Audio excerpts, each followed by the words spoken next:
उल्हासनगरला आले आणि नंतर आता डोंबिवलीला आले, डोंबिवलीहून मग स्थायिक झाले ते दहिसर. दहिसरला आता ते स्थायिक झाले. 9/1/92 मध्ये ते एअर इंडियामध्ये कार्यरत झाले. 10वी 1982 ला केली त्यांनी, 12वी 1984 ला केली CHM कॉलेज उल्हासनगर येथून. नंतर 1987 मध्ये इंडस्ट्रियल इलेक्ट्रॉनिक्सचा डिप्लोमा ठाणा VPMला केला. ठाणा VPMला इंडस्ट्रियल इलेक्ट्रॉनिक्स केल्यानंतर 1 वर्षाची त्यांनी सर्व्हिस केली.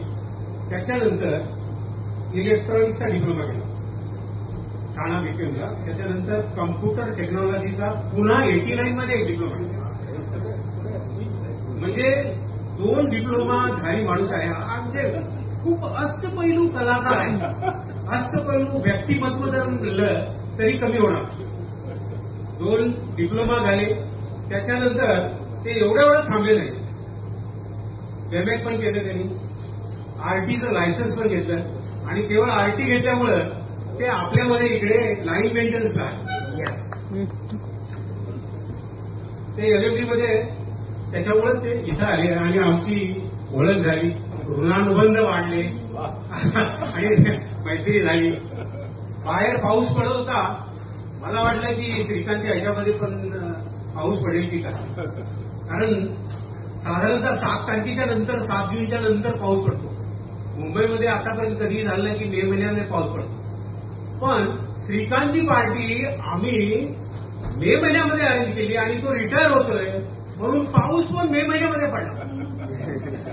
आणि जो ओलावा निर्माण केला त्यांनी, तो ओलावा श्रीकांतला सांगतो की असाच ओलावा तुम्ही आमच्या हृदयामध्ये केला आणि हे नातं तुटणारं नाही. आज तुम्ही जरी रिटायर होत असता, आम्हाला तुम्ही विसरणार नाहीत आणि तुम्हाला आम्ही विसरणार नाही. कारण हे अष्टपैलू कलाकार आहे, अष्टपैलू व्यक्तिमत्व आहे. डबल डिप्लोमा, उलट आरटी, बेम्याल आणि त्याच्यानंतर त्याच्या 3 प्रकारचे ओळखे. त्यांना लोक कोण कोण ओळखतात मी सांगतो ना.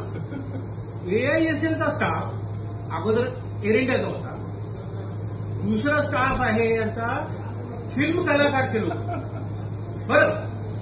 आणि तिसरा लोक तुम्हाला सगळ्यांना माहीत असेल, त्याच्यावर त्याचे हास्य करतो, ATCचे लोक, बॉम्बे टावर, मुंबई टावर. हे 3 लोक त्यांना ओळखतात.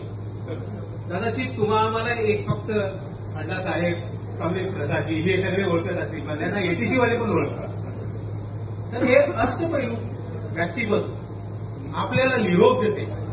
आणि आता मला वाटते पुढचे 2 दिवस राहतील, त्याच्यानंतर ते घरी जातील. आणि मी देवाकडे अशी प्रार्थना करतो की ऍक्च्युअल बघायला गेलं तर माझा ग्रुप चेंज झाला आणि मी D ग्रुपमध्ये आलो ऍज अ शिफ्ट मॅनेजर. केवळ ह्यांच्या आजारपणामुळे हे रजेवर गेले आणि कमीत कमी हे 5 ते 5.5 महिने आलेच नाही. मी जेव्हा D ग्रुपमध्ये आलो तेव्हा हे नव्हतेच 5 महिने. तर देवासमोर सगळ्यासमोर मी अशी प्रार्थना करतो की यांना चांगलं दीर्घायुष्य लाभो. अत्यंत चांगलं मनमिळावू स्वभाव आहे यांचा आणि हेल्थ वेल्थ हे सगळं रिटायरमेंट नंतर लाभो अशी मी प्रार्थना करतो. याच्यानंतर मी वहिनीला पण बोलवतो, 1 मिनिटासाठी इथे या.